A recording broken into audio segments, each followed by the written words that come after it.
Voilà, merci, en tout cas, merci pour l'invitation. Voilà, mon épouse aussi. Vous avez salutations de toute l'Église de Valentinier. Mon épouse et les deux petits de 5 mois et 2 ans et demi sont plutôt restés à la maison. C'est souvent un peu trop long pour eux, surtout quand je prêche. Et, euh, voilà, en tout cas, merci pour cette belle louange, ouais, cette bénédiction de pouvoir louer le Seigneur avec enthousiasme et aussi avec profondeur ensemble. Merci aussi pour les prières aussi encourageantes et aussi un petit mot aussi pour les locaux. En tout cas, ils sont vraiment beaux. En tout cas, merci à toutes les personnes qui travaillent aussi depuis des années pour les entretenir, faire des bons choix. Ils sont lumineux, ils sont propres, ça fait vraiment du bien aussi quoi d'être dans des beaux locaux comme ça. Ça fait plaisir de revoir les jeunes aussi. On se voit enfin physiquement en présentiel. C'est vrai que ça fait un petit temps maintenant qu'on se voit en visioconférence. Ça fait vraiment plaisir aussi de voir votre zèle et de voir que vous êtes là devant et à louer le Seigneur aussi de tout votre cœur et aussi dans la louange. C'est vraiment un bel encouragement aussi de pouvoir voir ça. Voilà, en tout cas, merci pour votre accueil. Ce matin, je vous propose de parler d'amour. Alors, j'imagine bien que vous entendez souvent parler d'amour, certainement tous les dimanches au minimum. Et pourtant, on a tellement besoin de parler d'amour, d'entendre parler d'amour, et de nous rappeler tous les jours l'amour que Dieu a eu pour nous et l'amour que Dieu nous demande aussi de vivre entre frères et sœurs. Dans la Bible, en tout cas, Dieu nous appelle régulièrement à nous aimer les uns les autres, mais parfois, après tant d'années, comment entendons-nous encore ces versets? Quelle résonance ils ont pour nous? Et est-ce que c'est juste un vieux refrain ou il y a encore une résonance forte et une motivation à nous aimer les uns les autres, à aimer aussi notre prochain? Et donc ce matin, j'aimerais vraiment nous encourager à continuer de persévérer, à continuer de grandir dans l'amour que nous avons les uns pour les autres, qui est bien sûr dépendant de l'amour que Dieu a pour nous et de l'amour que nous avons pour Dieu. Je vous propose d'introduire ce message ce matin en lisant ensemble un passage en Jean 13, 1, 38. Voilà, en tout cas, on est à la veille de la mort de Jésus, lors de la soirée de Pâques, et les auditeurs sont ses disciples, et Jésus leur donne les dernières instructions, et il leur donne encore un bel exemple qu'il veut leur laisser. Avant la fête de la Pâque, sachant que son heure était venue de passer de ce monde au Père, et ayant aimé ce qui lui appartenait dans le monde, les aima jusqu'à l'extrême. C'était pendant le souper. Le diable avait déjà mis dans le cœur de Judas l'Iscariote, fils de Simon, l'intention de le trahir. Jésus savait que le Père avait tout remis entre ses mains, qu'il était venu de Dieu et qu'il retournait vers Dieu. Il se leva de table, quitta ses vêtements et prit un linge qu'il mit autour de sa taille. Ensuite, il versa de l'eau dans un bassin et il commença à laver les pieds des disciples et à les essuyer avec le linge qu'il avait autour de la taille. Il arriva donc vers Simon-Pierre qui lui dit « Toi, Seigneur, tu me laves les pieds ?» Jésus lui répondit « Ce que je fais, tu ne le sais pas maintenant, mais tu le comprendras par la suite. » Pierre lui dit « Non, jamais tu ne me laveras les pieds. » Jésus lui répondit « Si je ne te lave pas, tu n'auras pas de part avec moi. » Simon-Pierre lui dit « Seigneur, non seulement les pieds, mais encore les mains et la tête. » Jésus lui dit « Celui qui s'est baigné n'a besoin que de se laver les pieds pour être entièrement pur, et vous êtes purs, mais pas tous. » En effet, il connaissait celui qui était prêt à le trahir. Voilà pourquoi il dit « Vous n'êtes pas tous purs. » Après leur avoir lavé les pieds, il reprit ses vêtements, se remit à table et leur dit « Comprenez-vous ce que je vous ai fait? Vous m'appelez Maître et Seigneur, et vous avez raison car je le suis. Si donc je vous ai lavé les pieds, moi le Seigneur et le Maître, vous devez aussi vous laver les pieds les uns aux autres. Car je vous ai donné un exemple afin que vous fassiez comme je vous ai fait.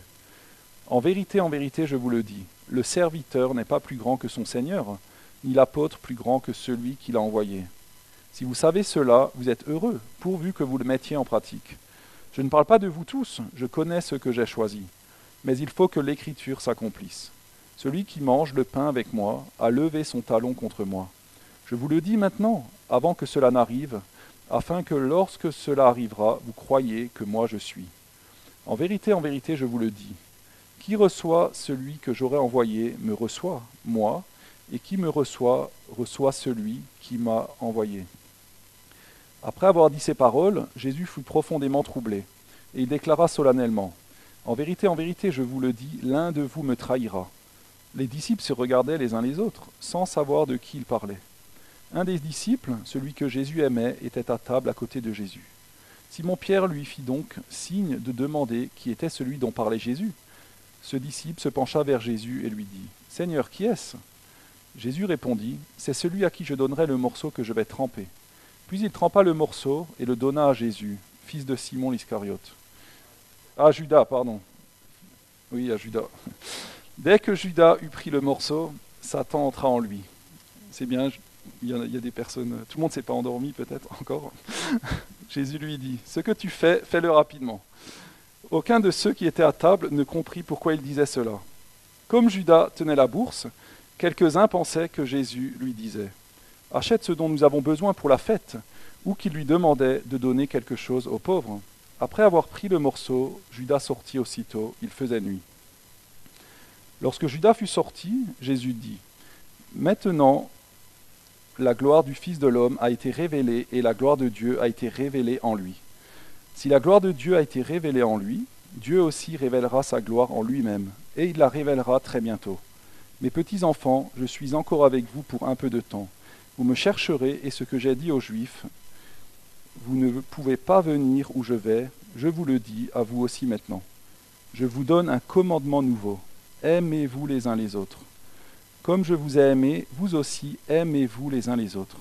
C'est à cela que tous reconnaîtront que vous êtes mes disciples, si vous avez de l'amour les uns pour les autres. Simon-Pierre lui dit, « Seigneur, où vas-tu » Jésus répondit, « Tu ne peux pas me suivre maintenant là où je vais, mais tu me suivras plus tard. » Seigneur, lui dit Pierre, « Pourquoi ne puis-je pas te suivre maintenant? Je donnerai ma vie pour toi. » Jésus répondit, « Tu donneras ta vie pour moi? En vérité, je te le dis, le coq ne chantera pas avant que tu ne m'aies renié 3 fois. » Voilà, Jésus leur dit au verset 34 de suivre un nouveau commandement de s'aimer les uns les autres, comme Jésus les a aimés. Alors est-ce que c'est vraiment un commandement nouveau? Dans l'Ancien Testament, Lévitique 19-18, on peut lire dans le livre de Moïse, « Tu ne te vengeras point et tu ne garderas point de rancune contre les enfants de ton peuple. Tu aimeras ton prochain comme toi-même, je suis l'Éternel. » En fait, l'amour du prochain était déjà demandé par Dieu dans l'Ancien Testament. Alors pourquoi Jésus dit-il que c'est un commandement nouveau? Ce qui est nouveau, en fait, c'est d'aimer de la façon dont Christ a aimé, en fait. Car à l'époque comme aujourd'hui, l'amour de Christ, c'est un amour différent, c'est un amour incroyable, révolutionnaire. C'est un amour incompréhensible. Dans le texte que l'on a lu, on peut observer le contexte dans lequel Jésus nous appelle à nous aimer les uns les autres. Comme lui nous a aimés, il y a un contexte de trahison. Jésus est en train de se faire trahir par Judas, et il est déjà conscient du reniement de Pierre, ces 2 disciples avec qui il a vécu pendant 3 ans. Donc il les a enseignés, ils ont marché ensemble, ils ont dormi ensemble, ils ont mangé ensemble, ils ont dû fuir à certains moments ensemble. Jésus les a rassurés, il a été patient avec eux, il les a instruits pour qu'ils comprennent, qu'ils ressentent l'amour que Dieu avait pour eux. Et donc Jésus est extrêmement proche avec Judas et Pierre. Il annonce même donc ces 2 trahisons, cette trahison et ce reniement qui est un peu qui va un peu dans le même sens. Alors comment pourrait réagir Jésus face à ces trahisons et ce reniement? Il pourrait les reprendre, être en colère, les culpabiliser. Mais non, simplement, il continue de les aimer et de les servir, de les enseigner à s'aimer les uns les autres jusqu'au dernier moment. Et pourtant, on sait bien que la trahison, c'est quelque chose d'horrible, bien pire qu'une méchanceté ou une injustice. On connaît la personne, on a confiance en elle, on compte sur elle, et on ne se doute pas un moment que les choses vont se retourner contre nous. Et quand cela arrive, on est surpris, on est blessé, la relation est brisée, cassée. Eh bien Jésus, entre 2 trahisons, entre une trahison et un reniement, a pourtant commandé à s'aimer les uns les autres, tout en aimant ses disciples et même ceux qui le trahissaient. Alors durant le repas et juste avant ce commandement, Jésus leur a lavé les pieds. Alors qu'est-ce que Jésus voulait dire par ce geste?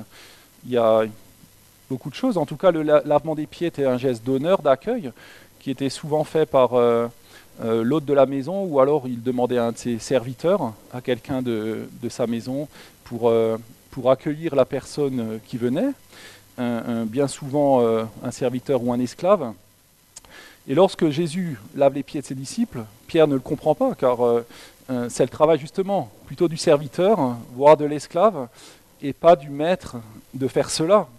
Alors j'imagine bien qu'ils doivent être gênés, on serait aussi certainement gênés à leur place, d'être dans cette position-là, de voir Jésus dans cette position-là, car ils considèrent que c'est bien leur maître, leur rabbin, et eux sont plutôt les serviteurs, les disciples. Et là, encore une fois, c'est un exemple comme quoi Jésus va plus loin que l'amour et l'accueil, qu'il était habituel de pratiquer. Il montre que c'est le chef en personne, l'hôte, qui se met au service par amour, pour montrer l'exemple, pour servir l'homme, pour le nettoyer et pour le purifier. Car cela préfigure également le lavement des cœurs que Jésus va offrir à ceux qui croient en lui, que Jésus offre à tous ceux qui croient en lui. Le jour suivant, Jésus-Christ, alors qu'il était pur, propre, saint, sans péché, a pris la misère des disciples, de certains de ses disciples sur lui, la misère humaine, notre misère personnelle, notre péché, ou en tout cas à ceux qui croient en lui et qui lui confient. Il a été condamné injustement à la croix par les hommes qui eux auraient dû être sur la croix. Eh bien, Jésus, par amour pour nous, a inversé les rôles encore une fois. Sa mort à la croix en tant qu'innocent a permis aux pécheurs que nous sommes, si nous le croyons, si nous acceptons le sacrifice de Jésus pour nous, et si nous venons avec un cœur repentant à n'importe quel moment, pour n'importe quel péché, en tout cas d'être pardonné, d'être réconcilié, et de recevoir le don, le cadeau de la vie éternelle avec lui, avec Dieu. Ce qui est nouveau dans ce commandement, c'est d'aller aussi loin dans l'amour, jusqu'au sacrifice et jusqu'à la mort. L'amour de Dieu est différent de l'amour de l'homme. Cet amour est nouveau. Nous aimons bien citer le verset 35 dans les églises. À ceux-ci, tous connaîtront que vous êtes mes disciples, si vous avez de l'amour les uns pour les autres. C'est un verset qui nous encourage. Si nous nous aimons, eh bien les gens verront que nous sommes des disciples de Christ. Et peut-être qu'ils se tourneront vers lui. Mais dans d'autres associations, dans d'autres communautés, il y a bien souvent aussi de l'amour. Il y a du respect. Les gens partent des fois en vacances ensemble depuis des années. Et pourquoi ces gens verront que nous sommes les disciples de Christ en nous voyant nous aimer comme eux arrivent à s'aimer? Les non-croyants sont aussi capables d'aimer. Alors comment faire la différence? L'amour selon Jésus-Christ est différent de l'amour du monde. S'humilier, s'offrir, se sacrifier pour l'autre, se mettre derrière, s'abaisser, supporter les souffrances, c'est cela qui fait la différence. Les gens arrivent à aimer aisément ceux qui les aiment, comme on peut l'entendre dans l'Écriture, mais aimer ceux qui ne les aiment pas, ceux qui les blessent, ceux qui les trahissent, ceux qui sont indifférents avec eux, là ça devient plus compliqué. Et pourtant c'est ce que Jésus a fait. Et c'est le type d'amour que le Saint-Esprit veut que l'on manifeste dans nos vies et dans l'Église. Si c'est ce que les gens nous voient vivre alors dans l'Église, alors ils verront que nous sommes les disciples de Christ et ils auront envie d'être transformés à l'image de Christ en nous voyant. Certainement en tout cas. Et c'est ce que la parole de Dieu nous dit. Cependant, l'amour de Dieu est indissociable avec l'amour pour notre prochain. Je ne sais pas si vous êtes déjà posé la question, mais parfois on peut aussi se demander, comme certains scribes à l'époque, quel est le plus grand commandement dans la loi? Aimer Dieu plus que son prochain? Aimer son prochain autant que Dieu? En Marc 12, on peut lire que Jésus répond au spécialiste de la loi, qui lui demande quel est le plus grand commandement, en lui disant « Tu aimeras le Seigneur ton Dieu de tout ton cœur, de toute ton âme, de toute ta pensée et de toute ta force. Mais voici le second, tu aimeras ton prochain comme toi-même. Il n'y a pas d'autre commandement plus grand que cela. » Alors l'amour le plus grand de notre vie est pour une personne divine, pour Dieu lui-même, ce n'est pas pour un être humain. Mais attention à ne pas placer un être humain avant celui qui a créé l'être humain. L'homme ne doit pas remplacer Dieu dans notre vie, qui que ce soit. Mais Jésus va rajouter directement le deuxième commandement le plus grand, alors que le scribe ne lui a pas demandé, « Aime ton prochain comme toi-même ». Pourquoi Jésus rajoute-t-il ce commandement? Car l'amour de Dieu inclut l'amour du prochain. Jésus l'explique très bien. Si quelqu'un dit « j'aime Dieu » et qu'il haïsse son frère, c'est un menteur, car celui qui n'aime pas son frère qu'il voit, comment peut-il aimer Dieu qu'il ne voit pas? Et nous avons de lui ce commandement, que celui qui aime Dieu aime aussi son frère. Donc aimer son prochain et son frère dans la foi est la bonne façon de montrer notre amour pour Dieu. Et aimer Dieu inclut aimer son prochain et son frère dans la foi. Alors ce matin, je vous propose de nous arrêter sur 3 suggestions qui peuvent encore nous encourager à grandir dans l'amour que nous avons pour Dieu et pour notre prochain. Le premier encouragement, c'est d'aimer Dieu de tout notre cœur, de toute notre âme et de toute notre force.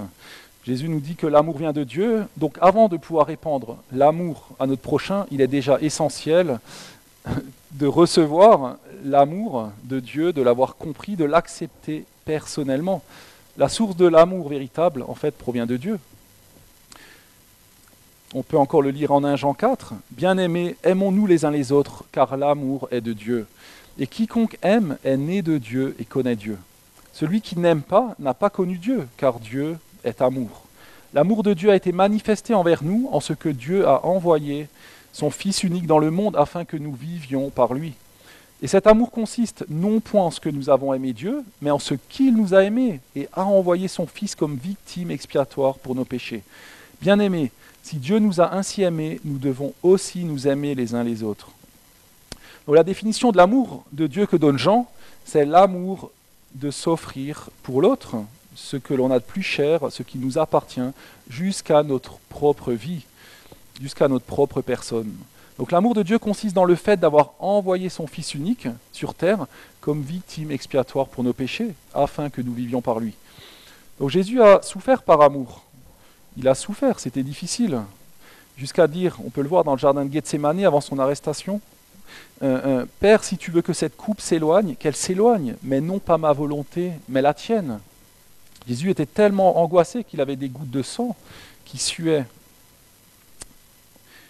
Sur la croix, il s'est senti abandonné lorsqu'il a dit « Mon Dieu, pourquoi m'as-tu abandonné ?» Mais il est allé au bout de son amour pour le Père et pour les hommes. Le Père aussi a souffert. Il a vu son propre Fils, son Fils unique, souffrir, être humilié, jusqu'à être injustement condamné et crucifié sur une croix. L'amour de Dieu manifesté en Jésus-Christ, c'est un amour qui va vers l'autre, qui pardonne, qui se sacrifie pour l'autre et qui agit en toutes circonstances pour permettre la réconciliation entre les hommes et entre Dieu. L'amour de Dieu, ce n'est pas l'amour que le monde nous vend. L'amour du monde est tourné vers ses propres désirs, ses besoins, sa propre personne. Une des phrases qui le montre bien dans notre société, dans notre culture, c'est cette phrase qu'on entend souvent, « Cette personne ne m'apporte rien, je la zappe ». Alors souvent des plus jeunes. Mais en fait, il faut que l'amour soit mutuel. Quand l'on donne, c'est que l'on a déjà reçu ou que l'on attend de recevoir. Mais s'il n'y a pas de réciprocité, l'amour que le monde va manifester va vite s'arrêter. Dans l'amour charnel, on aime ceux qui nous aiment et on déteste ceux qui nous détestent. Quand l'on va vers l'autre, on s'attend à ce qu'il vienne vers nous. Et quand l'on rend un service, on attend un autre service en retour, à un moment ou à un autre. Quand l'on rend un service, on attend de la reconnaissance. Et si cela ne vient pas, s'il n'y a pas de réciprocité, les gens se découragent et parfois coupent les ponts. Alors que rien n'a arrêté, encore une fois, l'amour que Jésus avait pour nous. Ni notre indifférence à lui, ni ses souffrances, ni ses humiliations, ni même la mort.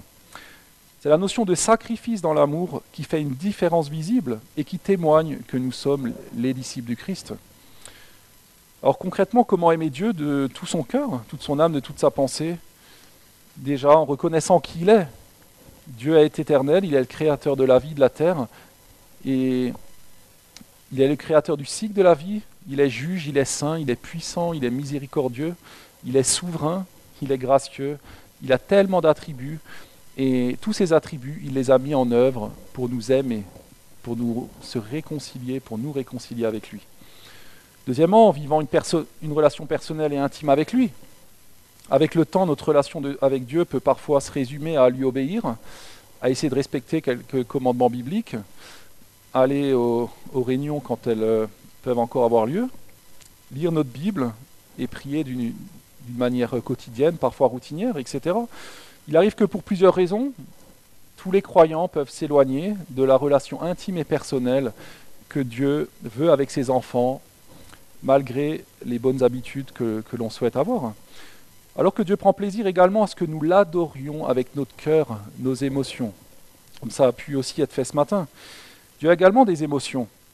Dans la Bible, on a des exemples où Dieu a des émotions. Quand Dieu se met en colère, dans une colère sainte face à l'injustice, il a une émotion. Il prend pitié du pauvre, de la veuve et de l'orphelin. Il a pitié. Il est jaloux lorsque l'homme le rejette pour adorer des idoles. Et il prend plaisir à aimer son peuple, à le secourir, à lui parler. Jésus est ému de compassion à plusieurs reprises. Imaginez un peu une relation sans émotion, une relation amoureuse, sans émotion, sans affect. Alors peut-être qu'au début de la relation, il y a de la passion, des pleurs, des émotions, des mots d'amour, mais avec le temps, les émotions s'envolent peut-être dans le couple, et il reste simplement un projet commun, du respect, de l'entraide. Cela peut se comprendre. Les enfants prennent de l'énergie, il y a la fatigue du travail, parfois des problèmes de santé, la routine peut s'installer. Mais si notre journée consiste à lever les enfants, aller au travail, préparer à manger, faire le linge, aller au sport, emmener ses enfants au sport, puis aller dormir en attendant le lendemain, où en est la relation amoureuse avec le conjoint? Est-ce qu'il reste du temps et de l'envie à discuter, à rigoler, à s'encourager, à se dire « je t'aime » ? Je ne crois pas que l'on se marie, par exemple, pour l'aide pratique, pour payer moins d'impôts, ou juste pour avoir des enfants.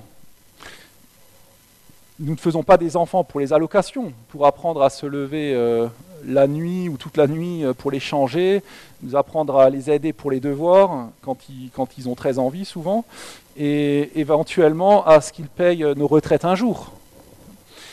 On souhaite avoir une relation avec nos enfants, être dans la joie de les voir grandir, parler avec eux, rire avec eux, les soutenir. Chacun souhaite se sentir aimé, désiré, admiré, et on aime se l'entendre dire. Eh bien, c'est la même chose avec Dieu. Il veut se sentir aimé, désiré, admiré, adoré. Il a des émotions, car c'est un Dieu vivant. Et il aime quand nous lui disons « Je t'aime, tu es beau, tu es magnifique. Ouais, je suis heureux de passer du temps avec toi. Cela fait longtemps que je ne t'ai pas parlé, mais cela me fait du bien de revenir à toi et de prendre ce plaisir. Je m'étais éloigné de toi, mais merci pour ton accueil. Je t'aime. » Dieu aime que nous allions vers lui avec nos émotions, nous ayons une relation où nous faisons parler notre cœur pour l'adorer. Cela ne résume pas toute la manière d'aimer Dieu, mais c'est une des facettes de l'amour que nous pouvons apporter à Dieu pour vivre le commandement d'aimer Dieu de tout son cœur. Une deuxième partie, une deuxième suggestion qui est un encouragement qui peut nous aider à grandir dans l'amour pour notre prochain. L'amour pour notre prochain est influencé également par l'image que nous avons de nous-mêmes, ou alors par l'image que nous avons de la façon dont Dieu nous voit. Selon les sociétés dans lesquelles nous vivons, il y a différents critères qui fixent notre réussite et nos valeurs. L'emploi occupé, le salaire, la culture, les muscles, la taille de la famille, la couleur de peau, etc. Et c'est parfois assez surprenant et intéressant de se rendre compte que selon la partie du monde où l'on vit, la vision des gens, quant à l'image des autres ou du même, peut être parfois complètement opposée, selon les parties du monde. Il y a également la façon dont nos parents nous ont vus, ou nous voient, influencés eux-mêmes par la façon dont leurs parents les ont vus, ou dans la société dans laquelle ils ont grandi, par leur parcours de vie et par ce qu'ils veulent transmettre à leur descendance, ce qu'ils ont voulu nous transmettre. Et donc ces comparaisons conscientes ou inconscientes nous influencent dans notre jugement personnel et dans la façon dont nous voyons notre frère ou notre sœur. Et même dans la propre vision que j'ai de moi-même. Bon, on peut se poser quelques questions. Est-ce que la vision que j'ai de moi-même m'empêche d'aimer mon prochain ou m'aide à l'aimer encore plus? Qu'est-ce qui fixe mon identité? Où est-ce que je regarde pour rechercher ma valeur? La réponse à toutes ces questions est que notre valeur et notre identité est en Christ. Est-ce qu'on peut avoir plus d'importance et plus de valeur à ce qu'une personne, à ce que le Dieu vivant vienne sur terre et offre sa vie pour nous, sur la croix? Notre valeur est dans l'amour de Dieu manifesté dans son Fils, Jésus-Christ. Et encore mieux, pour ceux qui ont cru en Jésus-Christ, il nous a donné une nouvelle identité, un nouveau nom, un nouveau peuple, et le miracle de devenir ses enfants, d'entrer dans sa famille et de faire partie de son corps. Alors qu'est-ce que ça change pour nous, le fait que notre identité est en Christ? Cela change premièrement notre manière de nous regarder. Lorsque nous nous dénigrons, que nous nous sentons nuls, rappelons-nous que nous sommes des créatures merveilleuses et soyons reconnaissants au Seigneur.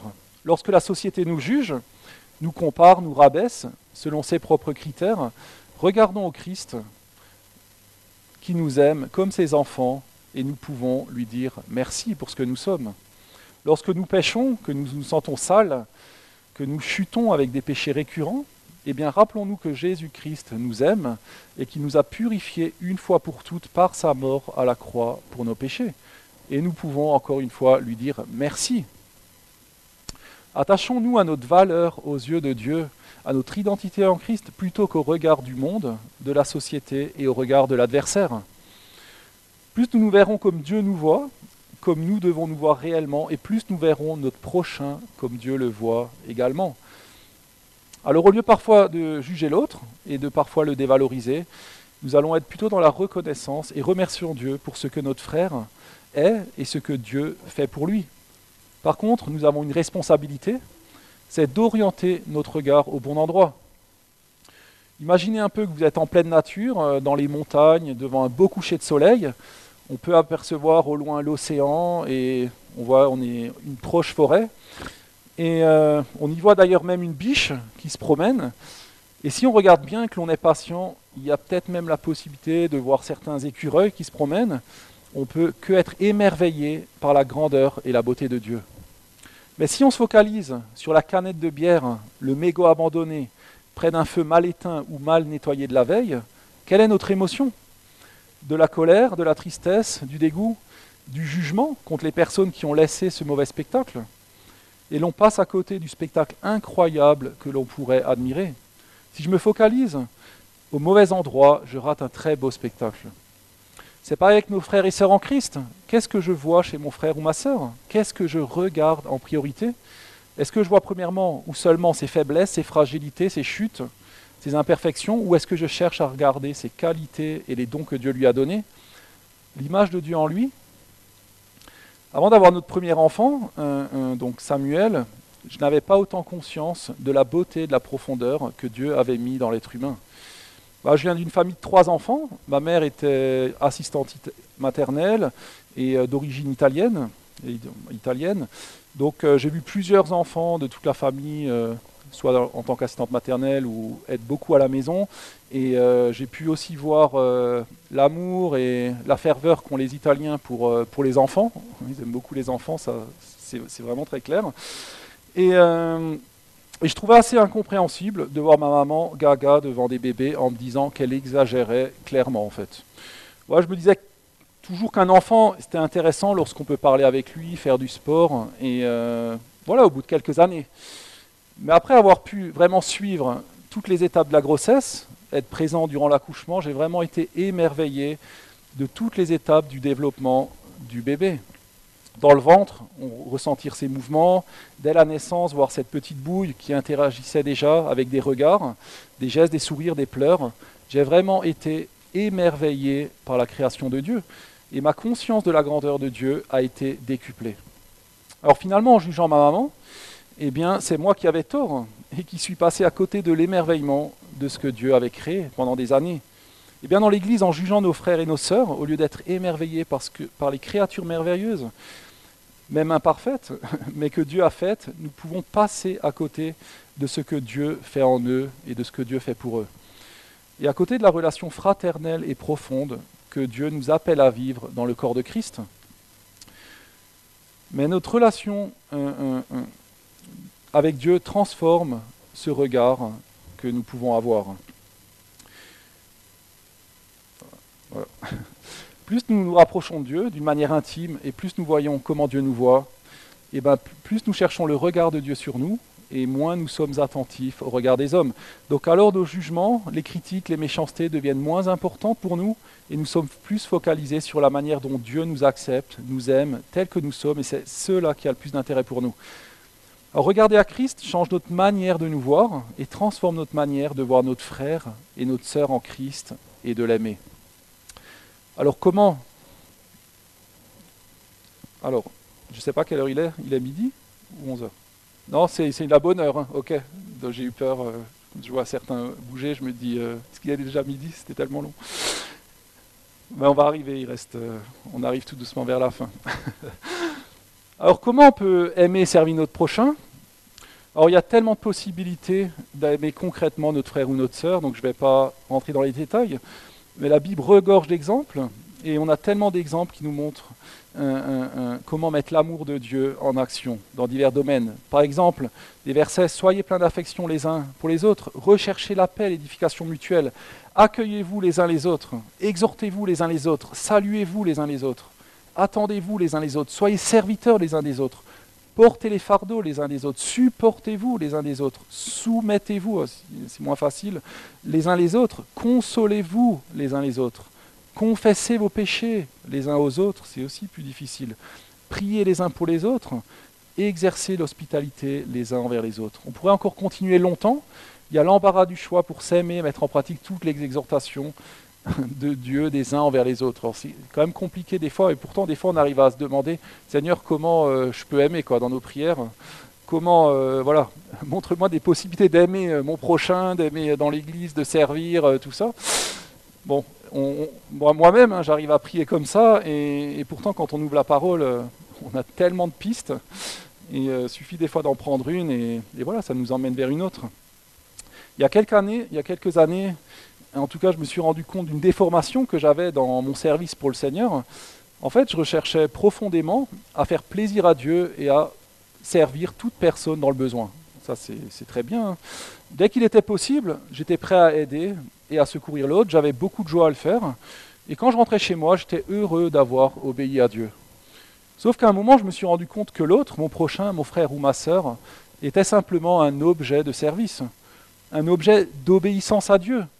En fait, je ne voyais pas la personne, l'être humain qui était là en face de moi, je ne la rencontrais pas, mais j'étais seulement focalisé par l'obéissance à Dieu et le service à l'autre pour faire plaisir à Dieu.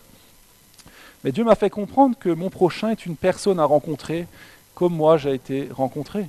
C'est une personne qui a des désirs, des blessures, des émotions, des richesses, des dons, et que l'amour du prochain n'est pas juste un service désintéressé de l'autre, mais une rencontre de l'autre, et l'occasion dans l'Église de vivre l'unité en Christ, la communion fraternelle, et de voir l'autre comme Christ la voit et comme Christ nous voit.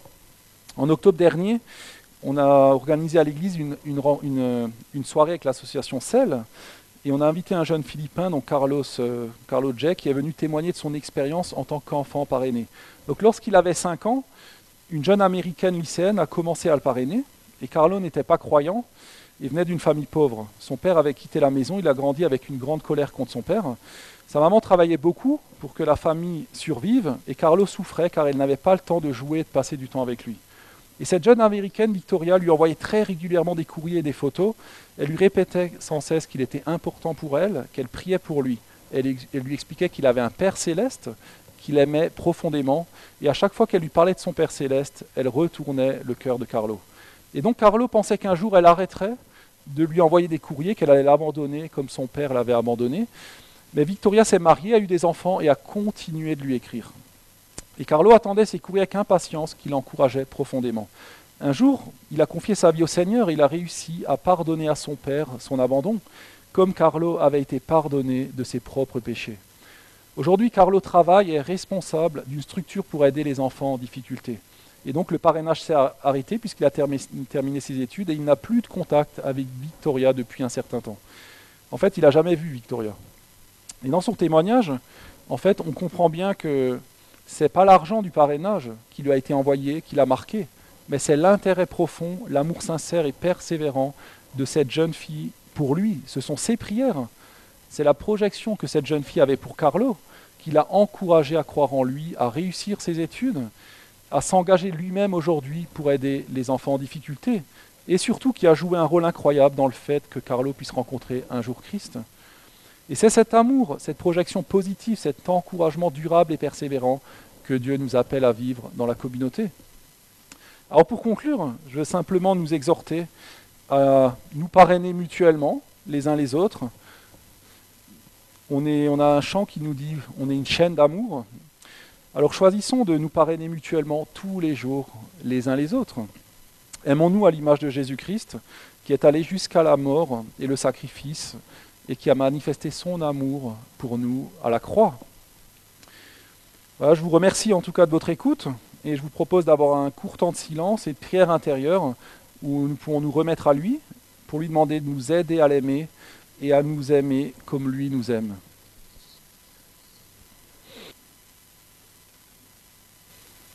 Ah, Seigneur, merci pour l'amour que tu nous as manifesté sur la croix. Merci pour l'amour, le pardon que tu nous offres, Seigneur, par ton sacrifice. Merci pour cet amour, Seigneur, qui va au-delà de notre fidélité, de notre amour pour toi.